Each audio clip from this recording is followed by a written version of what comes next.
हाथ में है तो वो बड़ा स्कोर बनाएंगी, अगर आप विकेट गिरते हैं तो आप छोटे स्कोर में आउट हो जाते हैं।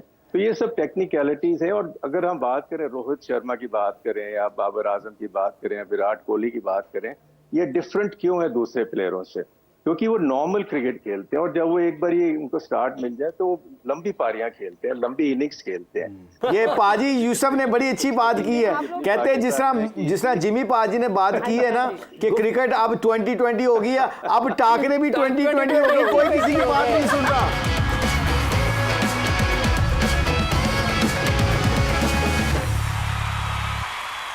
ज़ंजानी साहब बताइए सर, क्या सितारे कहते हैं 14 को? मसाला नहीं। पाकिस्तान का जायशा और इंडिया का जायशा अगर देखें, और हिस्ट्री में हमने देखा है कि पाकिस्तान इंडिया का जब भी मैच होता है वर्ल्ड कप के अंदर खास तौर पे, तो पाकिस्तान अभी तक जीता नहीं है। लेकिन जो माइकल आर्थर हैं उन्होंने प्रेडिक्शन की है कि पाकिस्तान इस बार अपनी रवायत है उसको तोड़ता हुआ दिखाई देता है।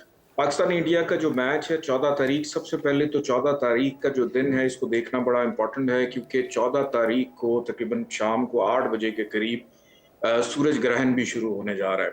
और सूरज ग्रहण जब भी होता है, जहां भी होता है, जिस जगह पे होता है, उस जगह का जो वेन्यू है या वहाँ के जो लोग हैं तो उनको थोड़ा सा परेशान करता है। और ख़ास तौर के ऊपर ये इंडिया के जायचे में 5th हाउस में ये ग्रहण लग रहा है, और 5th हाउस रिप्रेजेंट करता है एंटरटेनमेंट एक्टिविटीज़ को, स्पोर्ट्स की एक्टिविटीज़ को, गैदरिंग्स को।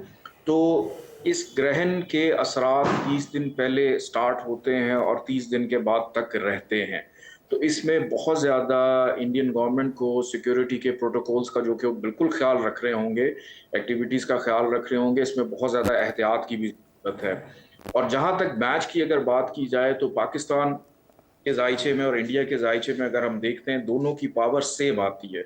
और कैप्टन्स की अगर बात की जाए तो इसमें कोई शक नहीं कि बाबर आजम जो हैं वो हावी हैं रोहित शर्मा के ऊपर, इंडिविजुअली तौर के ऊपर उनका जायचा काफ़ी ज़्यादा स्ट्रांग है। लेकिन स्पेसिफिकली उस दिन की अगर मैं बात करूं तो रोहित शर्मा भी कुछ कम नज़र नहीं आ रहे। क्या ये जो मैच टाकरा हो रहा है यानी, और ज़बरदस्त मैच होगा, एक स्पोर्ट्स की एक्टिविटी जो है वो हमें देखने को मिलेगी।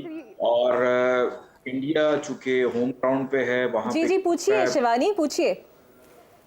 बहुत ज्यादा प्रेशर होगा पाकिस्तान के ऊपर, और बाबर आजम जो हैं ये थोड़े से आ सकते हैं। तो ज़ंजानी साहब, इनका नाम है ज़ंजानी साहब। एस्ट्रोलॉजी करते हैं, कौन सी एस्ट्रोलॉजी है जो आप यूज करते हैं?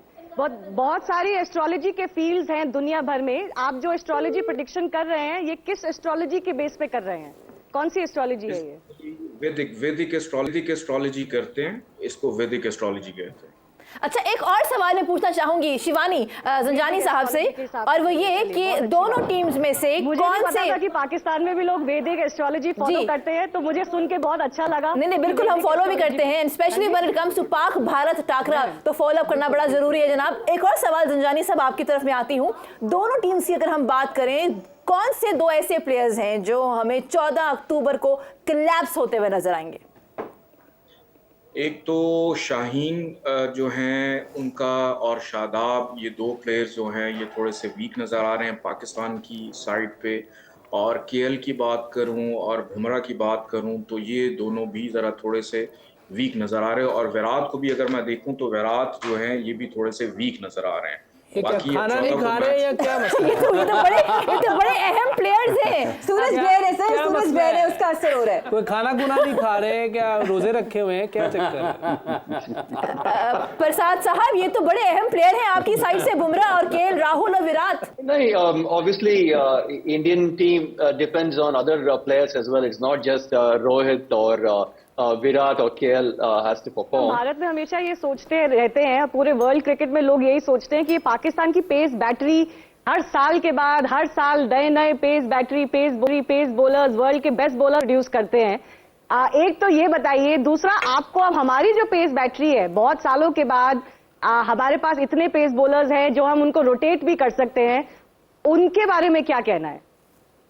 आई थिंक मेरा जो लगता है कि नॉर्दर्न साइड हमारा पाकिस्तान जो है ना, जिसको हम पठान कहते हैं, they are very strong nation basically, you know, they are very strong built. So वहाँ से 70 to 80% वहाँ से लोग आके बड़े शहरों में शिफ्ट हुए हैं, जहाँ से उनको फास्ट बॉलिंग का मौका मिलता है. और दूसरा, हमारे पाकिस्तान में Wasim Akram, Waqar Younis, you name Imran Khan, you can name all of them, you know, like बड़े बड़े प्लेयर जो है ना वो रोल मॉडल रह चुके हैं. सो अब जो आके देख रहे हैं, श्रीनाथ के बाद आपने देखा है, आपके प्रसाद के बाद, आपके जहीर खान के बाद, आपके नेहरा के बाद, अब उन लोगों को पता चला कि फास्ट बॉलिंग इज गोना की. सो आई थिंक ये जो रोल मॉडल होते हैं ना कोई भी दुनिया के, जब वो परफॉर्मेंस कर रहे होते तो नीचे से जो आपके ग्रास रूट से ना सारे उन जैसे क्रिकेटर बनना चाहते हैं.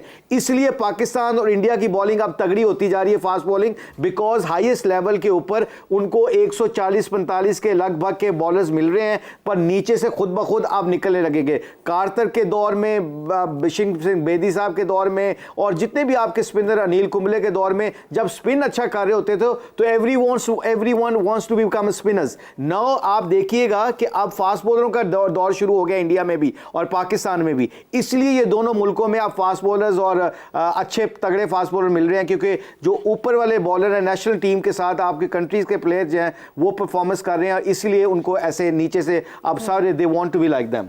अच्छा, कार्तिक इतना पुराना नहीं है आपने? नहीं, कार्तिक पुराना तो नहीं है, पर मेरे जितना पुराना तो है ना, हम दोनों इकट्ठे खेले हुए हैं, मगर अभी भी यंग लग रहा है. प्रसाद तो मैं I am very impressed, because I think कुछ खा रहे हो कि नहीं खा रहे प्रसाद आजकल? You looks very slim man.